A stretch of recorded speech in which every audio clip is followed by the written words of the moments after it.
Friends AMC కుక్‌వేర్స్‌లో oil లేకుండా చూపిస్తున్నారు. Oil వేసుకొని ఎలా చేసుకోవాలి? వేసుకుంటే ఎంత వేసుకోవాలి అని చెప్పేసి నేను డెమో‌లకి పోయిన లేకపోతే ఫోన్‌లు చేసిన వాళ్ళు చాలామంది అడుగుతున్నారు.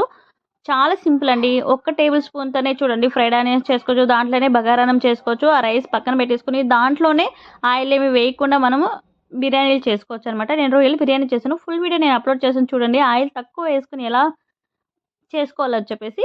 మీకు ఇంకా ఏమైనా డౌట్స్ ఉంటే ఏఎంసీ కుక్‌వేర్స్ గురించి లేకపోతే ఏఎంసీ కుక్‌వేర్స్ మీకు కూడా కావాలి ఆయిల్ లేకుండా మేము కూడా చేసుకోవాలి అనేసి అనుకుంటే నేను స్క్రీన్ పైన నంబర్ ఇస్తాను. కాంటాక్ట్ చేయండి. ఫుల్ డీటెయిల్స్ తెలుసుకొని మీరు కూడా పర్చేజ్ చేసుకోండి. మీకు ఆన్‌లైన్‌లో ఎక్కడ దొరకదండి. ఓన్లీ ఏజెంట్స్ ద్వారానే తీసుకోవాలి. అంటే మా ద్వారానే తీసుకోవచ్చనమాట. చూడండి బగారా రైసు ఇలా చేసుకోవచ్చు. చాలా సింపుల్ అనమాట. ఆయిల్ ఒక్క టేబుల్ స్పూన్ ఆయిల్‌తోనే మనం బిర్యానీ మొత్తం చేసుకోవచ్చు. కర్రీస్ చేసుకోవచ్చు. ఆయిల్ వేసుకోకుండా అన్నీ చేసుకోవచ్చు మనము. అది చాలామంది డౌట్‌లు అడుగుతున్నారు కాబట్టి మీకు ఇంకా ఏమైనా డౌట్‌లు ఉంటే కాల్ చేయండి. మీకి డీటెయిల్స్ అనేది చెప్తాం.